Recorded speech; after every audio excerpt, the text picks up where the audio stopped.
Bluff City Media presents Tigers Live with Francis Carlota. Join Francis after every Memphis Tiger game as he breaks down each matchup, player of the game, and upcoming games. Now, let's get to the show.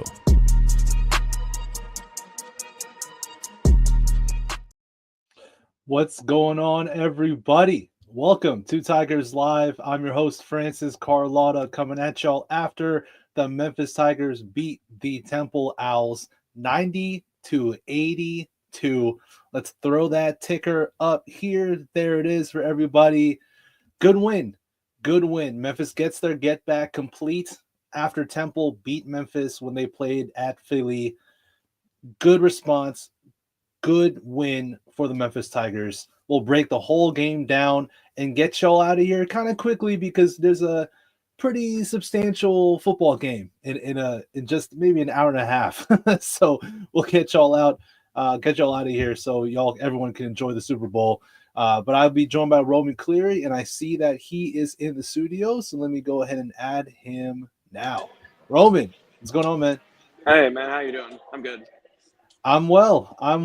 Good response after Memphis obviously got dominated on the glass and lost to Temple in Philadelphia. The first half was, iffy with the turnovers, and we'll talk about it, but overall, good win.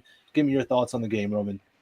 Yeah, overall, I thought Memphis really controlled this one from start to finish. The turnovers did make things get a bit more out of hand than they really had to, but that's just going to happen when your starting point guard gets ruled out of the game a few minutes before tip-off.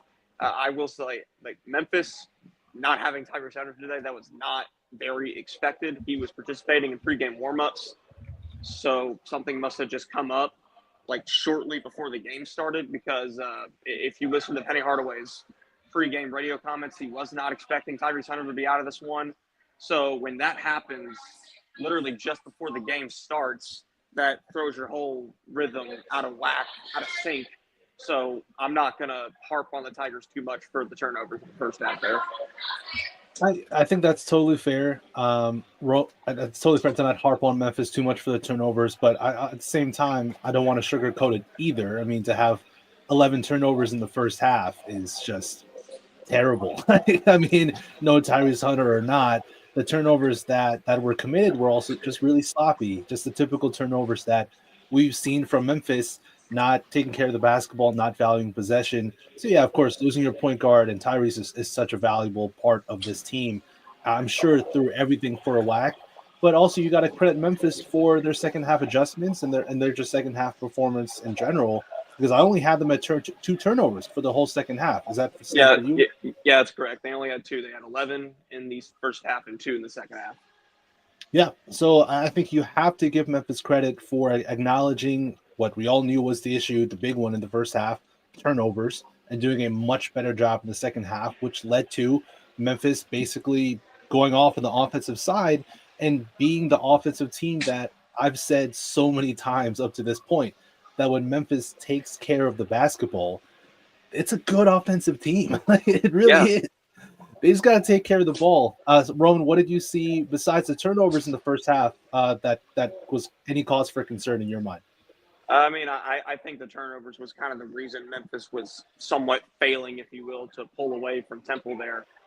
What's interesting is that Temple was turning the ball over a bunch in the first half, too. They had 10 turnovers in the first half, but the difference was that the Owls took much better advantage of kind of capitalizing on the Tigers' mistakes. They had 11 points off turnovers in the first half, and Memphis only had 4. So that's a 7-point difference right there. And, with the game ultimately tied going into the half, if that's a bit more even, let's say Memphis gets 11 points off turnovers.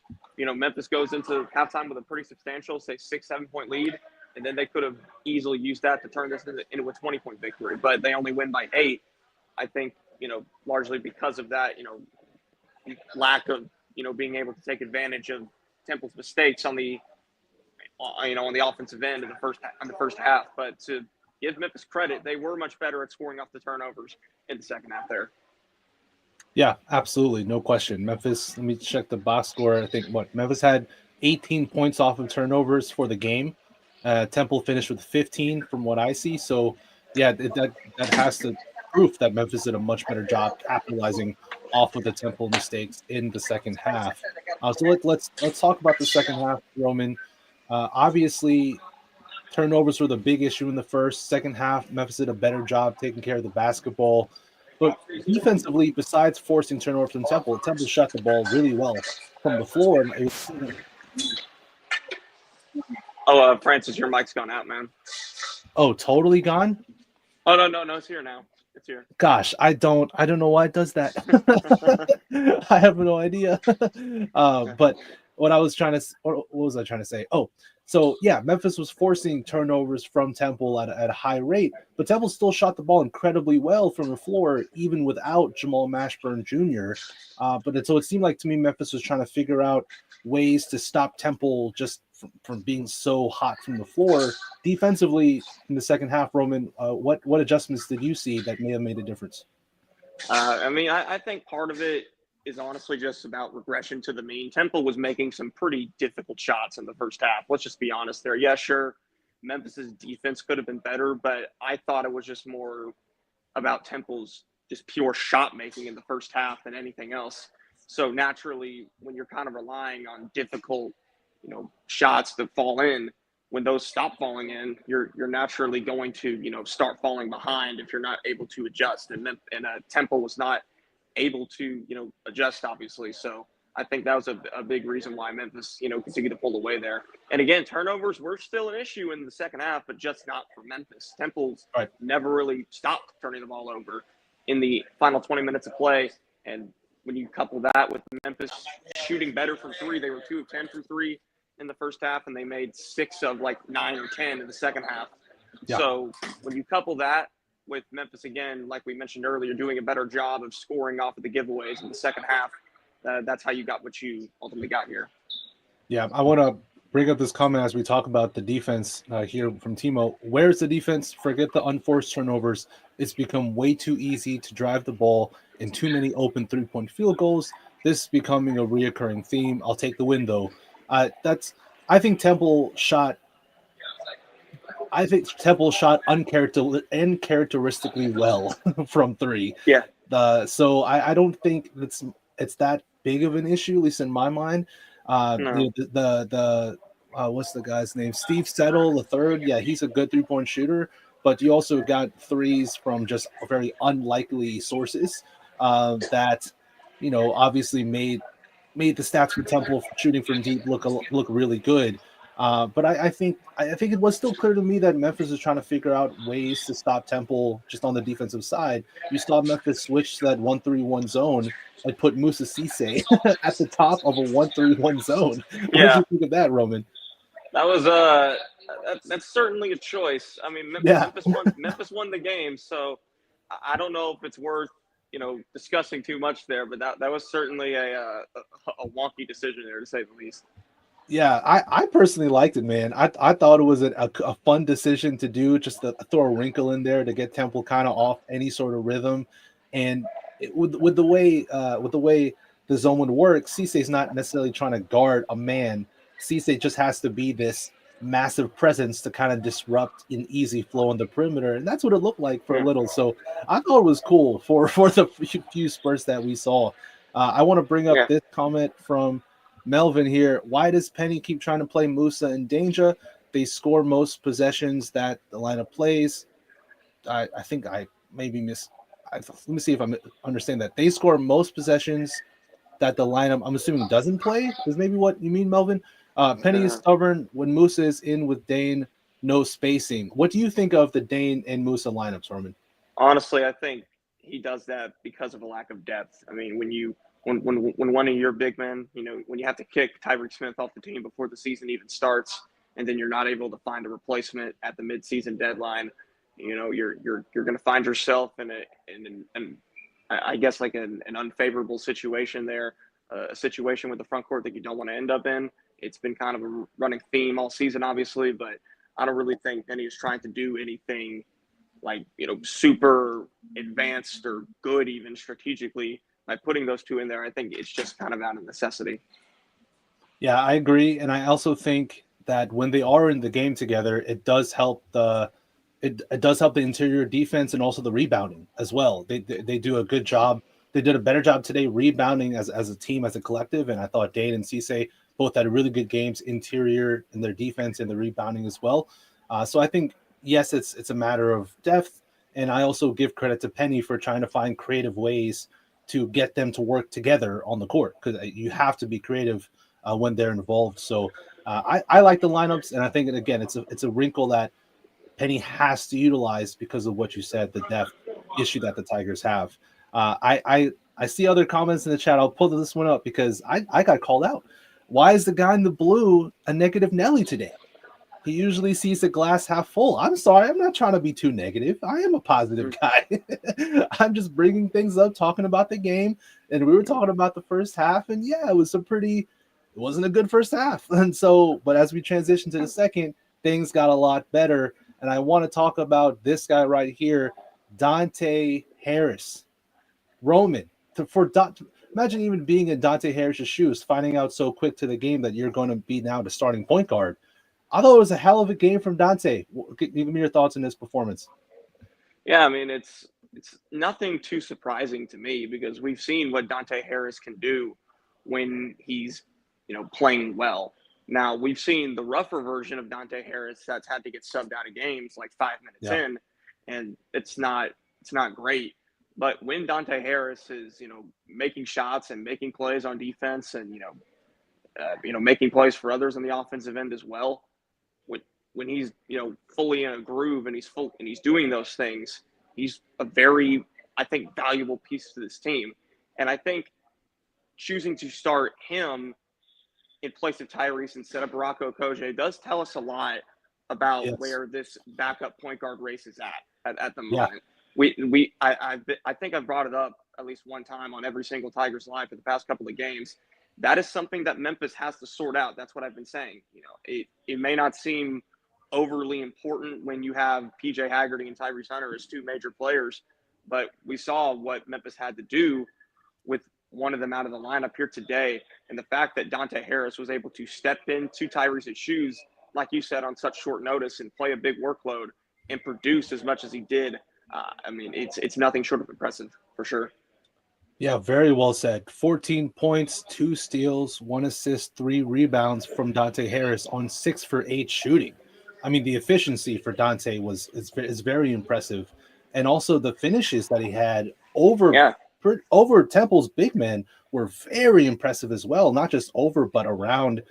He showed me a lot more on the offensive side than I was expecting up to this point. He really showed us something going downhill, being a scorer. He hit a couple mid-range pull-up jumpers coming off of a screen.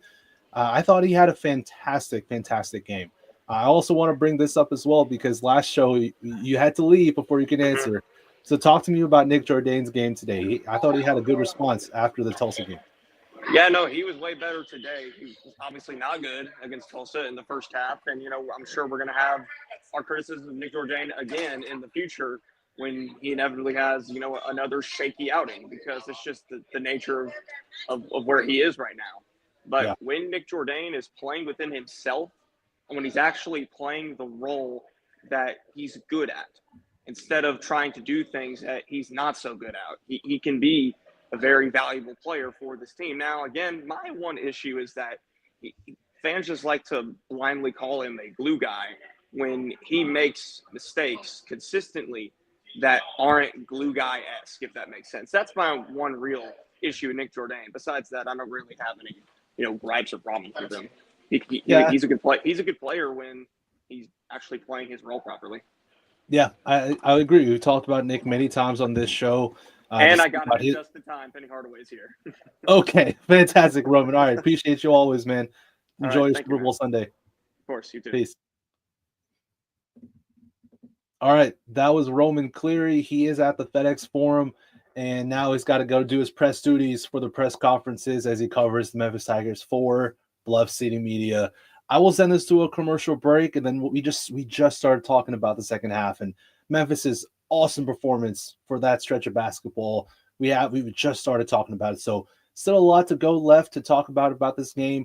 I see everybody in the comments as well. Shout out to Swagged Out Kel. Let's go Tigers. Yes, sir. Ramon Albright with the M's emojis. Grizz Girl 179, go Tigers, go. Let's go, y'all. Really good win. Memphis is on a roll. I think this is their 7th win in a row after they lost to Temple when they played in Philly. 7 wins in a row. They're playing good basketball, y'all. And so we'll talk about that. We'll talk about the second half on the other side of this commercial break.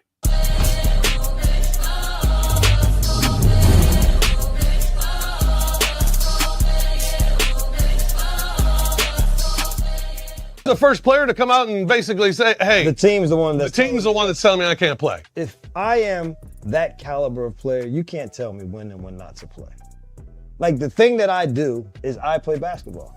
I enjoy going out and playing basketball. This whole mindset that you think guys not playing is gonna make them play more is absolutely asinine. Mm-hmm. I have never seen not playing, not being involved means you're gonna play longer. This has not been proven yet.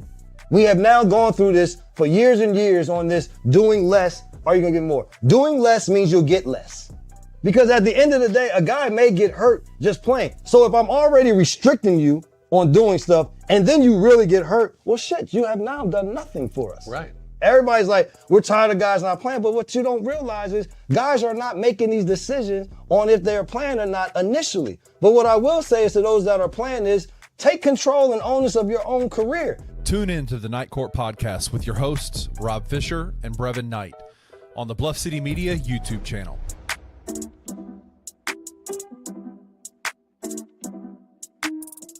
What's going on, and how in the world does Luka Doncic get traded to LA? It really kind of boiled down to me that I thought Nico was just kind of tired of dealing with Luka. The first thing that popped into my mind, if everybody remembers that video last year, I think it was when the Mavs made the finals. Yes. Luka was with his dad drinking a beer. Right. Nico walked over, just took it out of his hand, dapped up his dad, didn't say anything to Luka, and just walked off. I think there has been tension a long time where I just think Nico didn't want to deal with it anymore. And there was issues about his weight. He doesn't work out. Like, they had to stop this man from drinking sweet tea. I just think there was issues, even though they made the finals last year. Would you have traded Desmond Bane for Luka? Yes. Would you have traded John Morant for Luka? Yes. Would you have traded Jaren Jackson Jr. for Luka? Yes. Tune in to the Grizz 901 postgame show, live after every Grizzlies game on the Bluff City Media YouTube channel.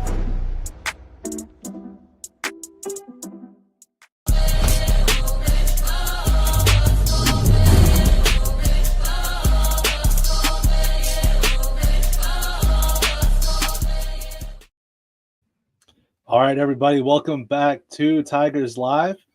Well, let's talk about more about that second half. As we were talking about with Roman, the first half did not go that well, especially mainly because of those turnovers, and also, as we touched on, shooting 2 of 10 from the 3-point line.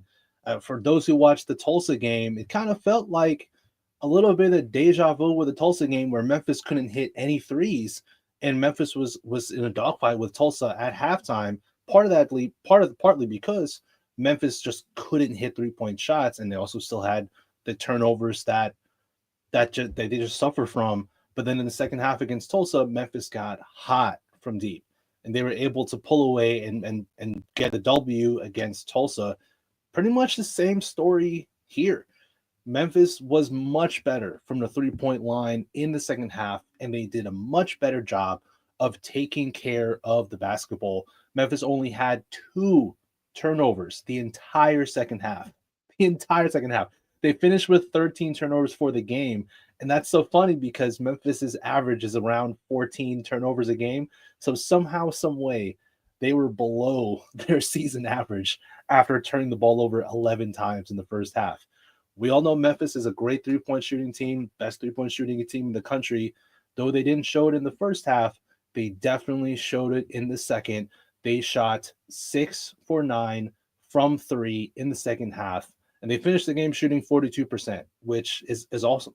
It's a great 3-point shooting percentage, and a big reason why Memphis was able to finish this one out, put this game away, win 90-82. Let me put the banner back up here. And also, I've been doing this show for a while now. as you all know, I guess some people don't know my name, so I might as well just put it up here while I'm talking to y'all by myself with no one else here to talk to. Francis Carlotta is my name. The guy in blue works as well. You can call me that. That's totally fine. But I'll put my name up there just so y'all know, just so y'all are aware. But I also want to get to the comments here as well. Yeah, actually, you know what? I'll go through the comments, but I actually want to talk about player of the game because I thought that this was such a good team win for the Tigers. Everyone contributed at a good level. You know, the lowest scoring total for a player was PJ Carter with 8. So that's pretty good. Musa with 10 points, Colby Rogers with 9 points.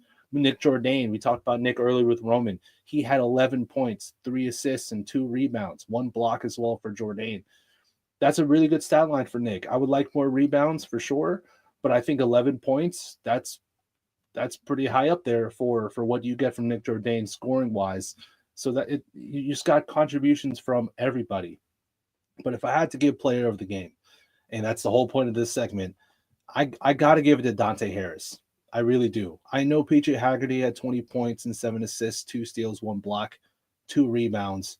But that's also just what PJ Haggerty does. He is a player of the year candidate. He puts these numbers up in his sleep. He's a phenomenal basketball player, especially at the college level. You know, pro, we'll see what he does at the next level. But college-wise, this dude is one of the best guards in college basketball, period. Then look at Dane Danger, 18 points, 2 blocks, 2 assists, 8 rebounds. Again, that's just a Dane Danger game. Dane was awesome. I saw a comment in the chat from GrizzGirl179. Dane just skyhook. Thick. Yeah, his hook shot is beautiful. Thing of beauty from Dane. And what's cool is it's either shoulder, right? It's over the left shoulder, it's over the right shoulder, right hand, left hand. It doesn't matter for Dane. He hits that hook shot with regularity and with ease. But again, that's just kind of what he does. He's an incredible player. And I think Dane could really have a March Madness run where he looks like the DJ Burns of last year who played for North Carolina State and propelled North Carolina State to a Final Four run. Danger could have that type of run in March because he's that good. He's an incredible player. So Dane, you got what we always get from Dane Danger. But I got to give love to Dante Harris. USA Health Insurance Reform here said it as well. Dante Harris was the man today. Excellent work. Yes, he was. He was the absolute man. I said a stat line earlier in the show. I'll say it one more time. 14 points, 2 steals, 1 assist, 3 rebounds. He shot 6 for 8 from the floor, and he played a total of 29 minutes today as well. Just imagine, just think if you were in Dante Harris's shoes, a backup point guard who's in a battle with Baraka Okoji for those backup point guard minutes. You know, you got to show up, you got to play hard, you got to take advantage of your opportunities, and that's what you thought you had to do again today before the Temple game. And then right before tip-off, Tyrese Hunter gets announced that he's not playing today. I saw someone comment in the chat asking about what happened to Tyrese Hunter. Let me see if I can find it. Give me a sec. Lion and Lamb, any word on Hunter's absence? Yes, it was a knee issue. He's dealt with knee issues the entire season. He's done a solid job managing those knee issues, and the team has done a solid job managing them as well. But I guess today, flare up with the issues, and he just couldn't give it a go, which should tell y'all something about Tyrese, because this is the first game he's missed as a college basketball player. That is absurd. That's an absolute crazy thing to think about. So if he had to miss this game because of his knee issues, they must have been serious. He really must not have been able to give it a go. Like he had to rest. He had to sit out. Like no BS, no like, oh, I'm a little sore, I'm going to sit out like you might see in the NBA. Nah, like if Tyrese sat out, then he's legitimately hurt. So hopefully he can start to feel better, because we need him throughout the rest of the season. But to go back to Dante Harris, he obviously didn't know he was going to start until right before tip-off. And to then have to turn the switch on mentally to go from, all right, let's go. I'm now a starter. I'm now trying to set the tone for this basketball team. I'm now a floor general of this basketball team. I have to get things going. I have to play with energy. I have to play with aggression. That's so difficult. That's so difficult, y'all. And he did it. He did it. He had a fantastic game today. She played so well. His defensive energy is always on 10. We know we're going to get that defense from Dante Harris. But the offensive production, 14 points, 6 for 8 from the floor. That's awesome, man. That's just a damn good basketball game from Dante Harris. His ability to finish over Temple's bigs, around Temple's bigs.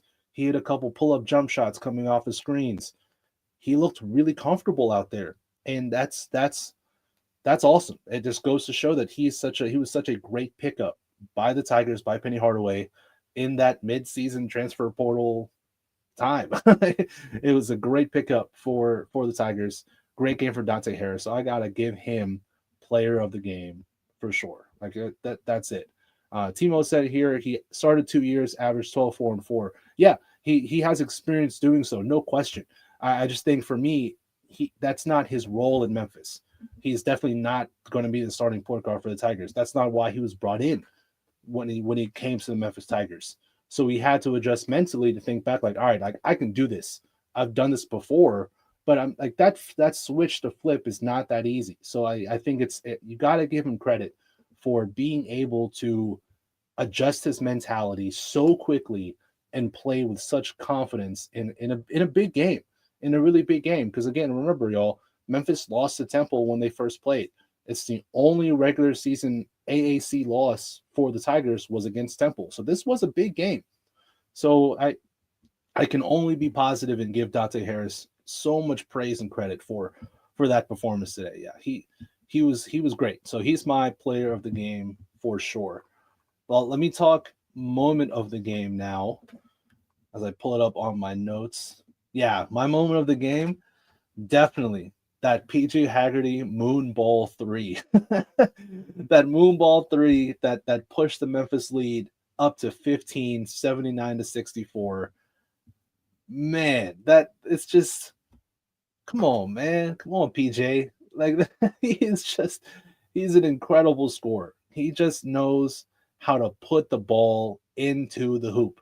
Yeah, his jump shot isn't pretty. Yeah, it looks a little wiry and wonky, but I don't care, y'all. I do not care. If the ball goes in, the ball goes in.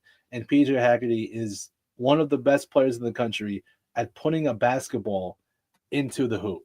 So that moon ball 3, I feel like he has them like every other game. And it comes at the best time for the Tigers as well. So he was incredible, no question. That moon ball 3 is my moment of the game. Coach Kelly here says, my moment of the game, Colby Rogers 3 off the reverse flare screen and assist from Haggerty. Great shout, Coach. Yes, that was also a great moment as well. Colby, I think he just, if he continues to take shots within the flow of the offense, I think they will fall. Is Colby how do I phrase this question properly? Is he the same scorching hot shooter that we saw early in the season? Well, no, not at this moment in time. He's not that turn the lights off and he's going to hit a ton of threes type shooter he was early in the year. He's still trying to find his rhythm and find his flow, but I still trust in Colby Rogers from deep. I still fully trust in him as long as he keeps getting looks in the flow of the offense. He's not forcing things. I think Colby's just going to do his thing. He did hit that 1-3 near the end of the game where it was low shot clock, only like a couple seconds left. Temple was trying to get back into the game, and then Colby rose up in a step back 3 to the right side, and he knocked it down. So he definitely has it in his bag to hit those types of shots. I just want him to. I just want to keep making sure they get him looks within the flow of the offense, and I think they will fall on a good basis. USA Health Insurance performed as well. PJ Carter also had a great 3-point dagger in the corner on the pass from Haggerty. Yep, great shot as well. The Rogers 3 and the this Carter three were like my close second place for moments of the game, because those were also massive threes. That pass also from PJ Haggerty to PJ Carter, beautiful pass from PJ Haggerty to PJ Carter. PJ to PJ is a great pass in that corner three. Yeah, great stuff from PJ Haggerty to PJ Carter. So I would give those two my runner-ups, tied for runner-ups for the moment of the game. So let's look ahead a little bit here as well, because I see this comment from Mike, and I want to talk to you all about this. Memphis is one bad loss from missing the tournament. Mike, come on, man. What you mean missing the tournament? One bad loss away. So you're saying that if Memphis, pull up their schedule here. They go at South Florida, at Wichita State, FAU at home, Rice at home, at UAB, at UTSA, South Florida at home. That is their stretch to end the season. So you're saying that if Memphis loses really any of those games besides the UAB game, I wouldn't call that a bad loss at all, because it's at UAB, good team. I think it'll be a quad 2 game as well. So you're saying any of the other games, Memphis, if they lose, they're out of the NCAA tournament. Hell no, Mike. Hell no. No chance, man. They're not missing the NCAA tournament if they lose. If they have one bad loss, they'll drop a seed line. That's for sure. They'll definitely drop a seed line. Right now, Lunardi has them as a 5. Joe Lunardi has them as a 5. I don't know what Jerry Palm has in his bracketology off the top of my head, but no, they're not missing the NCAA tournament if they lose one of those. If they take a bad loss, period, point blank. So I will hopefully that rests some concerns that some of y'all may have. As Healing and Self Love says, "Nah, we turning bound for show." I think so too. I think these Memphis Tigers are definitely NCAA tournament bound. It's just a matter of what their seeding is going to be, it's just a matter of what their seeding is going to be, because we all want the Tigers to have a top 5 seed come NCAA tournament time, and the only way in my mind that the Tigers get a top 5 seed is if they win out. If they do take a bad loss, maybe they can lose at UAB and still be a top 5 seed if they win the AAC tournament, like make a run, win the AAC tournament, maybe. But I don't know. I don't think Memphis will be a top 5 seed if they lose again, period. But will they make the tournament? Yeah, they'll make. I think they will definitely make the NCAA tournament. This is a really good basketball team that plays really well, that shoots the ball well. They just got to limit turnovers. So, yeah, I think any concerns that people have about Memphis perhaps missing this tournament at this point in the season, I think there's no basis for those concerns in my mind. I mean, just look at their schedule. Their record. They're 20-4, 10-1 in conference. They have one of the best resumes in all college basketball because of how stacked their non-conference schedule was. No, they're fine. They're going to make the NCAA tournament. It's just a matter of what seed that they're going to have. Sorry, I'm going through the comments as well. Timo, question from you, bro. All right, seriously, do you feel like the team's gone better throughout the year, or is the American Conference just that weak? Outside of FAU/UAB, they've been pretty squeaking in some fashion, in my humble opinion. I'm assuming you mean like they've been like squeaking out wins, as I'm assuming what you mean, Timo, by your comment. So yeah, so from my perspective, I think it's hard for me to state whether the team. So this is my response. I don't think the team has gotten better during AAC play, but that's not necessarily talking crap about this team or anything like that, because in the non-conference they were really, really damn good. So in reality, it was only going to go down from there in the AAC, because Memphis has a bad history of winning in conference. They have a great history winning out of conference, but they don't have a good history winning in the American Athletic. So from my perspective, I think Memphis was always a really good team because they showed it in the non-conference, and they've just continued to show to me in the conference that they are a really good team. Do I think they've gotten better? I don't think they've gotten better because I still see the issues with the turnovers as we saw today. Yeah, better job in the second half for sure, taking care of the ball, but you still see the issues where they don't get up for the games. They turn the ball over too much. They come out sloppy because they to start a half, or they get a big lead and they come back sloppy and they let a team come back.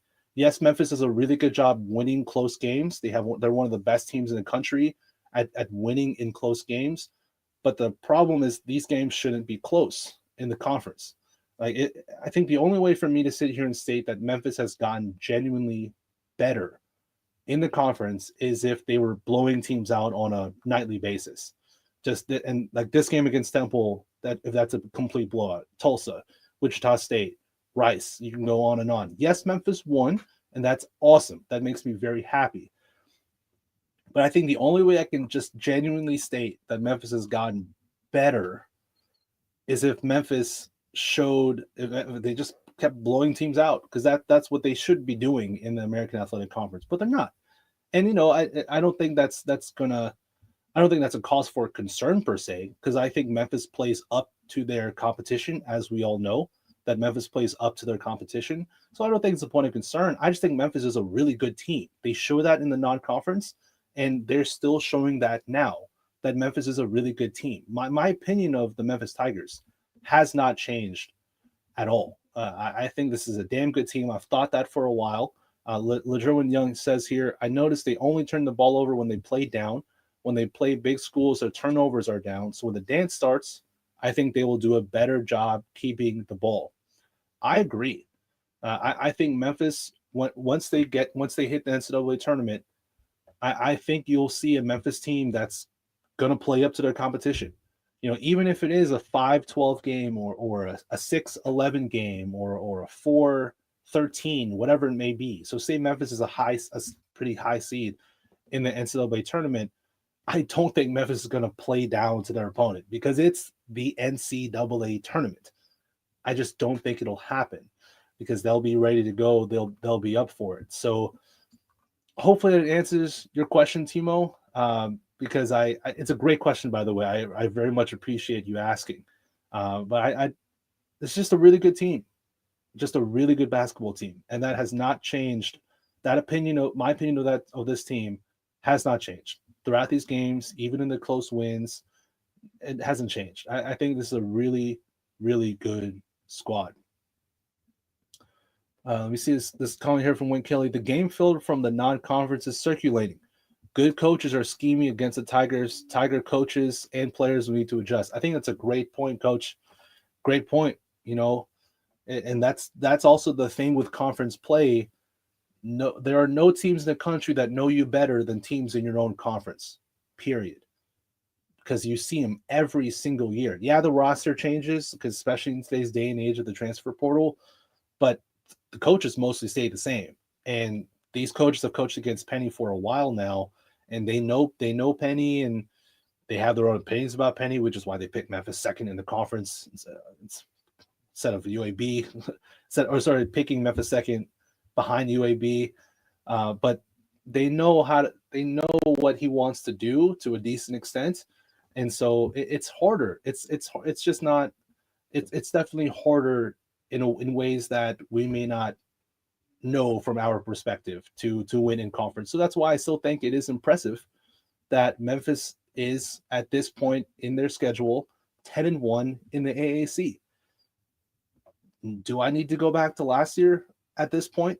I mean, last year at this point, y'all, we were having doomsday meltdowns about this roster, about this team, because Memphis was on a losing streak, and they just didn't show fight. They didn't show effort. They couldn't defend a 3-point line. They didn't play together as a cohesive unit. It's basically day and night at this point where we are now compared to where we were last season at this same point. It's basically day and night. I think this team generally likes to play together. I think they I think they play really hard and they find ways to win basketball games. That's vital. Finding ways to win basketball games is what this is all about, and they've done that on a consistent basis. Yeah, they haven't blown teams out, but this is just a really good basketball team that has a real shot at making noise in March and hopefully hopefully in April as well. I'm going to bring up this comment here from USA Health Insurance Reform. Is Penny still a great candidate for Coach of the Year? New York Times, the Atlantic had an article to move on from Penny before the season started, yet Penny has proved the doubters wrong, including the coaching staff going away. And not just the New York Times, the Atlantic, there were people in Memphis media as well that were, I wouldn't say calling for Penny to be fired, but being clear about how important this season was for him, for his time here with the Memphis Tigers. I said that last year near the end of the season, that this year is pretty much make or break for Penny, because coming off of last season, this is a huge year for him. And I think Penny's met every single standard that's held for him this season.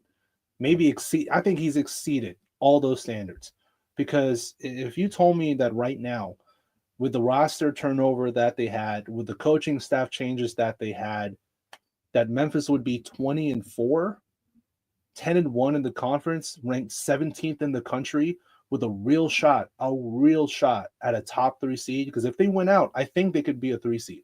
If they win every game for the rest of the year, I think they can be a 3 seed. I really do. So with a shot at a 3 seed, y'all, if you told me this at the start of the season, I would be the happiest man, the happiest man alive, because I love this team. I love the Memphis Tigers. I love Penny Hardaway. I'd be ecstatic. And so I think he has genuinely exceeded the expectations. And I tweeted this out before, that if Memphis wins out for the rest of the year and they win the AAC tournament, I think Memphis has a real shot. Penny has a shot at being Coach of the Year. I don't think he'll get it, but I think he should be in the conversation, because no one thought the Tigers would be this good. And everyone was counting Penny out at the start of the season, before the start of the season. So I'm not going to say he's going to win, but as Timo says here, candidate, yes. Win it, no. It's like it going to Pitino. That's a good shout. Rick Pitino, he's done a great job. He's done a great job this season. So I think that's a good shout. But I think Penny's a legit candidate for sure. He should be in the conversation. You can't just ignore what he's done this season, as long as Memphis continues, obviously, to win games. Timo brought up the analytics. Memphis dropped 2 spots in Ken Palm, 2 spots in Bartovik.